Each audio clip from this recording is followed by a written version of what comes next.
इस वक्त बीजेपी के सीनियर लीडर रविशंकर प्रसाद हमारे साथ जुड़ रहे हैं। रविशंकर जी, बहुत स्वागत है आपका। बहुत बधाई आपको। वाकई में नंबर्स जो है ऐतिहासिक है। 15 साल के बाद ममता जी का जाना और आपका सत्ता में आना, ये इतनी धमक के साथ होगा, शायद इसकी कल्पना नहीं की थी लोगों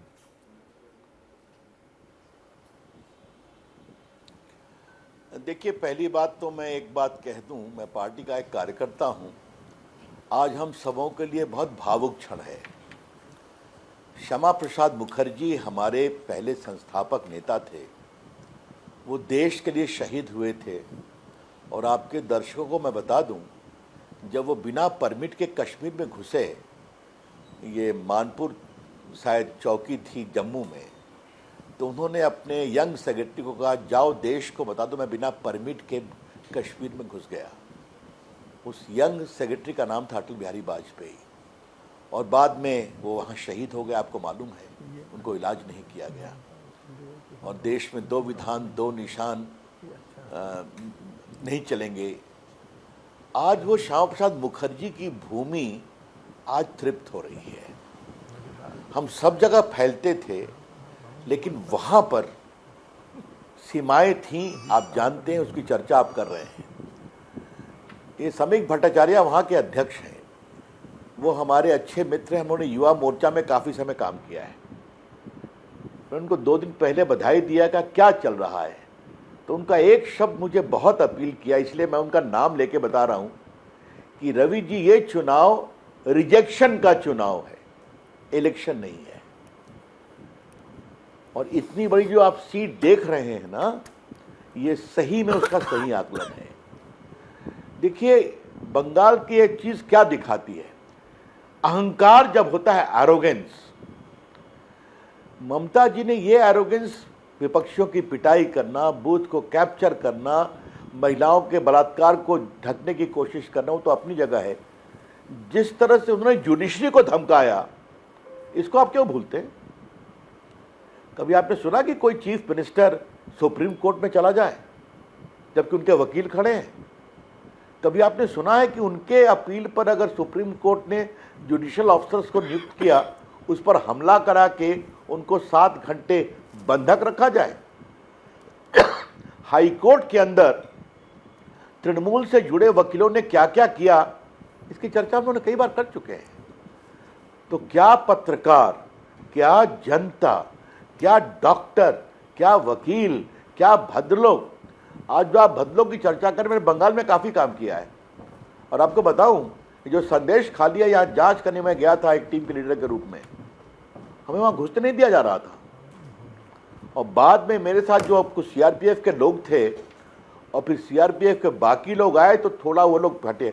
हमने कहा, मैं हटने नहीं वाला हूँ, मुझे गिरफ्तार कर लो।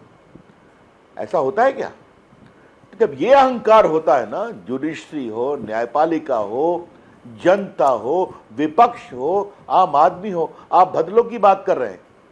कलकत्ता में सैकड़ों मेरे परिचित लोगों ने बताया कि हम यहां से निकल नहीं सकते वोट देने। और इस बार चुनाव आयोग ने क्या काम किया कि उसी कॉम्प्लेक्स में बूथ बनवाया। और बाकी आपने देखा, जो आप सेंट्रल फोर्सेस की बात कर रहे हैं। तो ममता जी के मैं आज बिल्कुल ईमानदारी से बोलूंगा, मैं उनका प्रशंसक रहा हूं, जिस तरह से वो उन्होंने लेफ्ट को उखाड़ा था। लेकिन एक बार सत्ता में आने के बाद उनका अहंकार, उनका अत्याचार और उनकी जबरदस्ती और लोकतांत्रिक तरीके से आचरण, वो लेफ्ट से भी 100 गुना आगे बढ़ गया।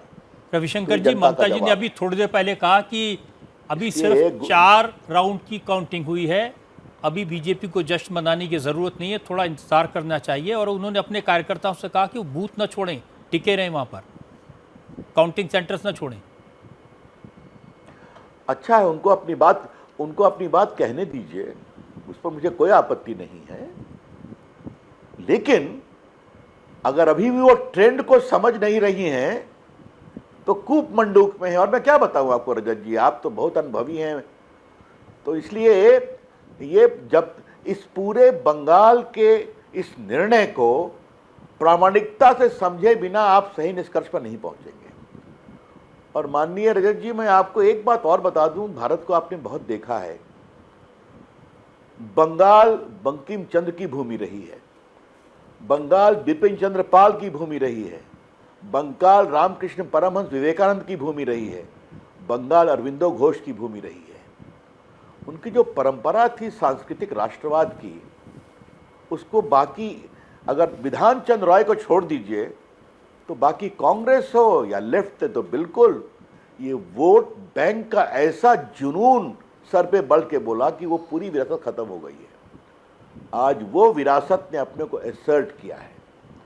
तो गुड गवर्नेंस, एरोगेंस के खिलाफ और एट्रोसिटीज के खिलाफ ये जो बदलाव की चाहत है ना, इसको समझना पड़ेगा। लेकिन आज ये मैं सुबह बहुत से विनम्रता ही से अर्ली कहना मॉर्निंग से वो बार बार और कह रही हैं कि निश्चित इलेक्शन जीतेंगे। कमीशन ने, सेंट्रल फोर्सेस ने, सबने मिलकर बीजेपी को मदद किया।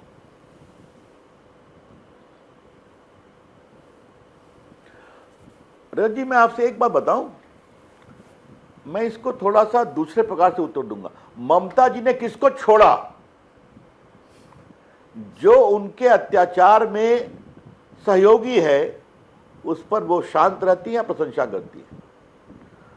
मैं फिर कहूंगा, जो वहां म्यूनिसिपैलिटी के चुनाव या ग्राम पंचायत के चुनाव में जो अत्याचार होता था, आप नॉमिनेशन नहीं फाइल कर सकते, फाड़ के फेंक दिया जाएगा। मैं 2-3 बार जांच करने गया हूं और मेरे साथ पत्रकार भी गांव में जाते थे, तो गांव वाले चिल्लाते थे कि अब तुम क्यों आए हो हमको पिटने में देखने को? तो पत्रकारों ने कहा, हमको भी कहाँ हिम्मत थी, हमें भी परमिशन नहीं थी।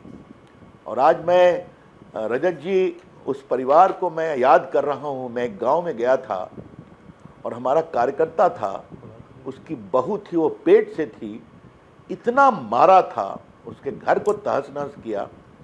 सड़क से लगभग 8 किलोमीटर था। हमने कहा चलो पैदल चलते हैं, और बाद में वो हिम्मत मुझे दिखाई पड़ रही है। एक और मैं गांव में गया था रजत जी, आज मैं फिर उस मिस्त्री को याद करता हूँ। वो तमिलनाडु में राजमिस्त्री का काम, उसने पैसे कमाए थे, अच्छा मकान बनाया था, वो मोदी जी के प्रति समर्पित था, उनकी फोटो लगा दी थी अपने मकान के सामने।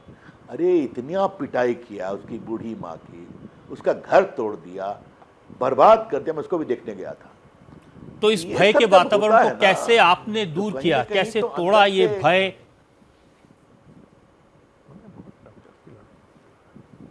मैं बताता हूं। जनता के अंदर मैं देख रहा था।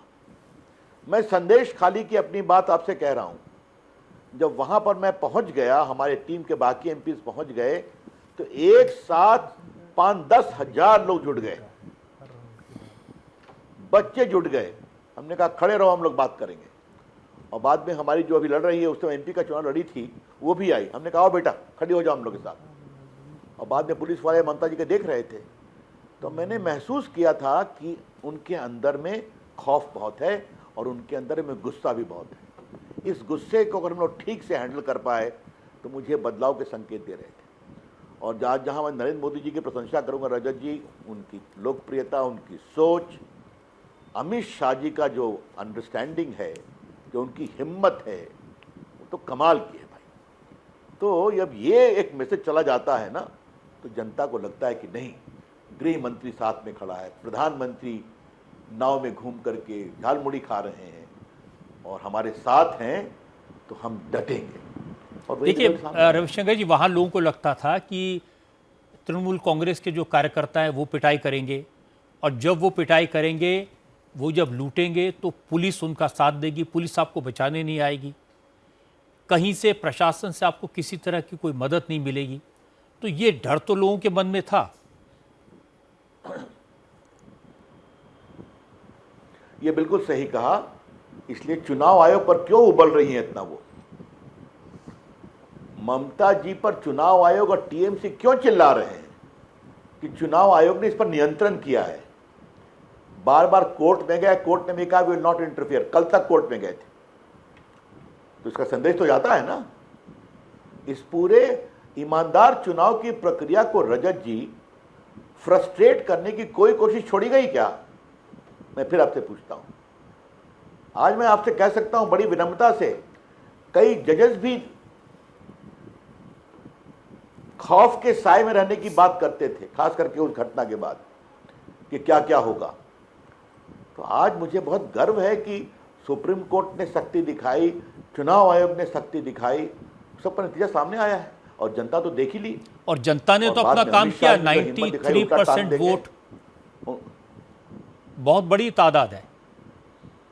बिल्कुल बिल्कुल बिल्कुल बिल्कुल, मैं आपसे कह रहा हूं, मुझे आपको आज मैं बता रहा हूं कि मैंने कई लोगों से संपर्क किया, भद्र लोग कई अपने परिचित हैं। मैंने कहा रविशंकर जी, खाली हमारा वोट पुर्जा छीने नहीं जब हम अपने फ्लैट से बाहर निकले बूथ के बीच में, बाकी आप छोड़ दीजिए, देखिए कितनी जनता निकलती है। वो दिखाई पड़ रहा था।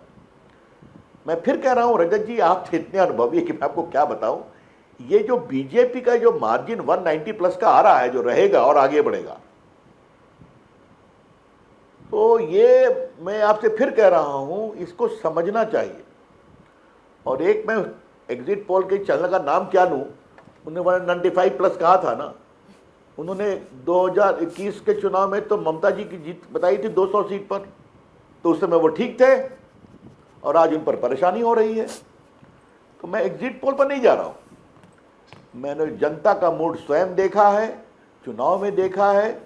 तो नरेंद्र मोदी के प्रति एक श्रद्धा का भाव है, भरोसा है, और अमित शाह ने जिस प्रकार से काम किया और हिंदू जागा कि बहुत हो गया, ये पॉलिटिक्स अब खत्म होनी चाहिए। जब आप जाते थे पश्चिम बंगाल में चुनाव के लिए, कैंपेन के लिए, पार्टी का काम करने के लिए, तो क्या सुनाई देता था? क्या लोग कहते थे आपसे? देखिए, मैंने फिर आपसे कहूंगा, इधर तो चुनाव में अपनी जगह पर है, मैंने 3 बार पार्टी ने मुझे 2 बार एमपीज का नेता बना के भेजा और 1 बार मैं साथ में गया था। आपके चुनाव हुआ था ग्राम पंचायत का, चुनाव हुआ था जिला परिषद का, बाकी सबकी जांच करने के लिए। और मुझे एक गांव आपको बताता हूं, वहां हम लोग गए थे। उस गांव, वो ट्राइबल गांव था, ट्राइबलों ने क्यों वोट दिया इसको समझिए आप रजत बाबू। उस गांव में एक व्यक्ति नहीं था, एक मतलब सब डर के भाग गए थे। बहुत मुश्किल से साथ एक बहू एक घर में मिली, तो हमने कहा एक ही नियाशोन तुम्ही, एक ही नियाशोन। थोड़ी मैं बंगला बोलता हूं, तो बहुत मुश्किल से आई, तो बोली आमी बोलोन की। तो उसकी आंखों में जो खौफ था उसने मुझे बहुत विचलित किया था। तो हमने कहा प्रोटेस्ट कैसे करेंगे। तो फिर वहाँ पर एक हमारे कार्यकर्ताओं को बहुत पीटा गया था, वो बीजेपी का जो स्टॉल था। हमने कहा आओ यहीं 1 घंटा बैठते हैं, अपना प्रोटेस्ट जारी करते हैं। तो रजत जी, मैंने ममता के राज में इस तरह का अत्याचार होगा, नीचे में खौफ होगा, पिटाई होगी। बाकी तो कार की बात हम लोग बहुत कहते हैं, मैं उसको रिपीट नहीं कर रहा हूँ, जो मेडिकल छात्रा के साथ हुआ बाकी हुआ। लेकिन जो गांव में अत्याचार, आपको बताऊं, मैं जलपाईगुड़ी गया था, वहां पर जो देखा आपके, और अस्पताल में जो पिटाई हुई थी, सब पिट करके लोग आज बीजेपी को वोट दिया था। और उसमें हमारा एक कार्यकर्ता को भाला मार दिया था उसके पेट में। मैं निकल रहा था अस्पताल देखने के बाद, रजत बाबू क्या बताएं, मैं भावुक हो रहा हूं। उसकी पत्नी आकर के हमारे शरीर से लपट गई कि इनको बचा लो, इनको बचा लो। ये स्थिति थी। तो आप क्या समझते हैं, ये सब लोग देखते नहीं है क्या? और लोगों में गुस्सा आता है कि मौका मिलना चाहिए, और वो मौका मिला तो जनता ने जवाब दिया है। नहीं, ये बात आपकी सही है। ये तो ऐतिहासिक मौका है। पश्चिम बंगाल ऐसा राज्य है जिसमें कभी बीजेपी की सरकार नहीं बनी। बहुत सालों तक किसी को उम्मीद भी नहीं थी कि पश्चिम बंगाल में बीजेपी की सरकार बन सकती है। तो इसलिए अब वहाँ सरकार चलाना और भी बड़ा चैलेंज होगा। ये बिल्कुल सही कहा आपने। देखिए, मैं आपसे एक बात कहता हूं,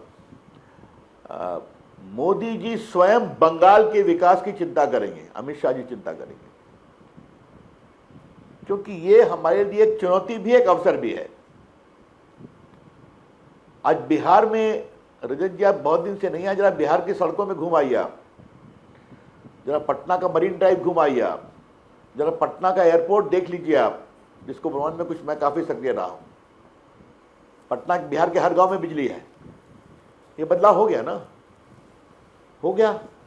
उसी प्रकार से बंगाल में बदलाव होगा, विकास भी होगा, उद्योग भी आएगा।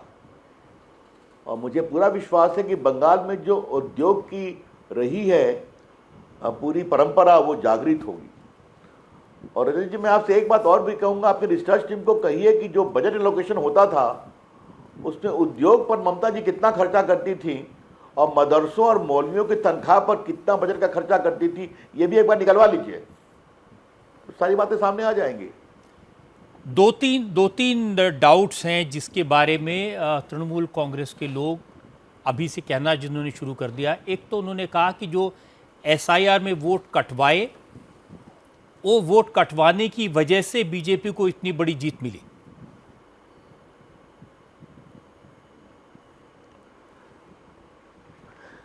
रजत जी, हमारे बिहार में एक कहावत है, उसका कोई अंग्रेजी शब्द नहीं है, थेथरलॉजी।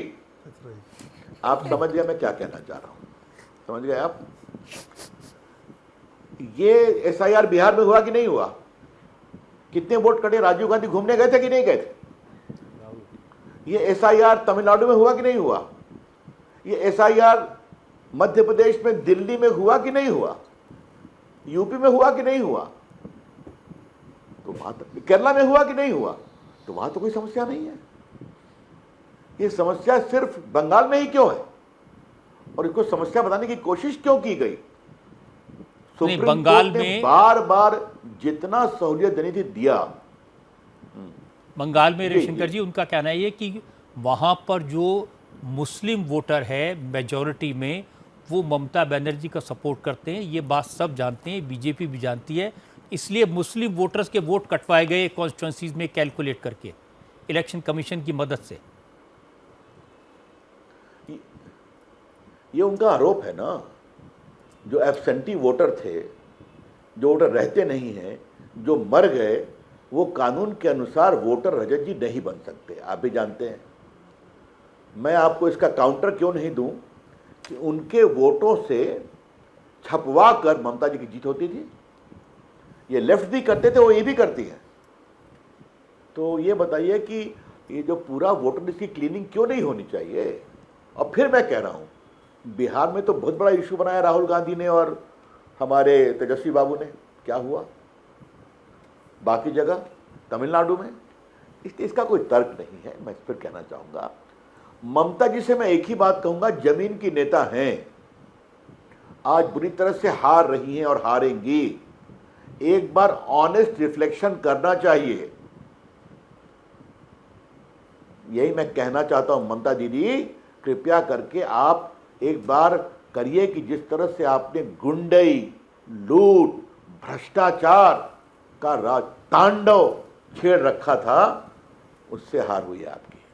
आज तो ये लग रहा है कि जो अहंकार डर राजनीति में कभी नहीं होना चाहिए। जो डर उन्होंने क्रिएट किया था, वो डर ट्रांसफर हो गया है। अब उनके मन में डर है, अब तृणमूल कांग्रेस के लोगों के मन में डर है।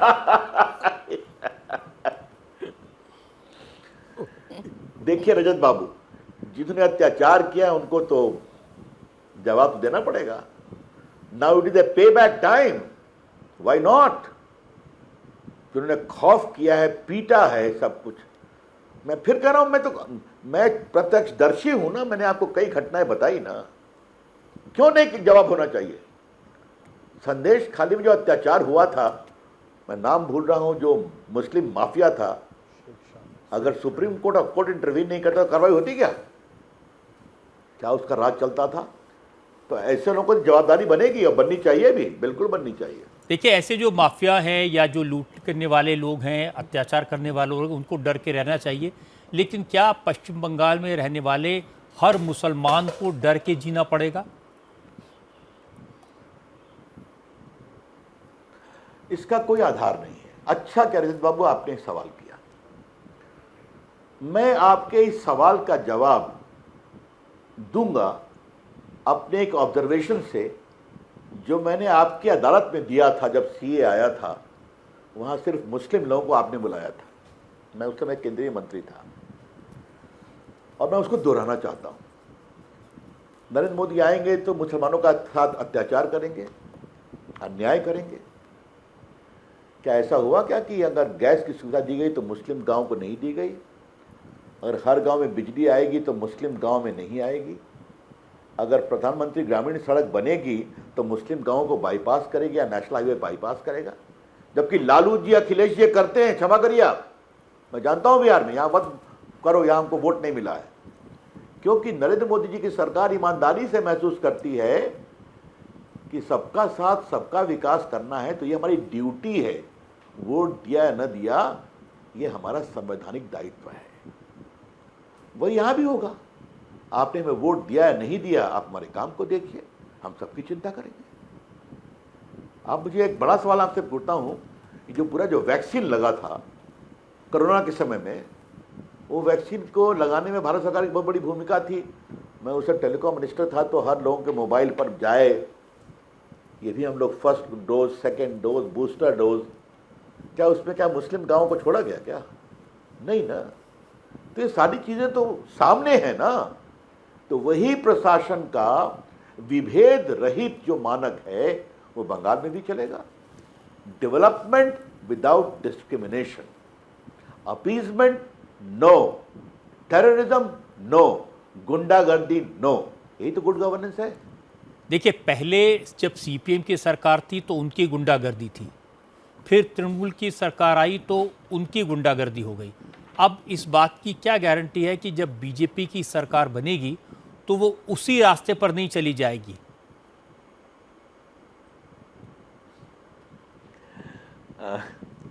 हाथ कंगन को आरती क्या, पढ़े लिखे को फारसी क्या? क्या हम एक ही जगह सरकार में हैं क्या रजत बाबू? आज बीजेपी 17 प्रदेशों में हमारा मुख्यमंत्री है ना, है कि नहीं? वहां हमने ऐसा कुछ किया है क्या? पूरे भारत में राज कर रहे हैं ना, ऐसा कुछ किया है क्या? तो नहीं किया तो वहां भी नहीं करेंगे। ये तो हमारे, आप रिकॉर्ड पे जाइए ना।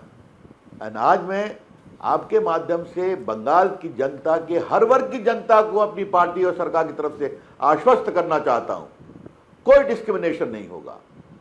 सबको एक आंख से विकास के मानक पे देखा जाएगा, लेकिन हां, भ्रष्टाचार नहीं, अत्याचार नहीं, गुंडागर्दी नहीं, तुष्टीकरण नहीं, ये साफ होगा।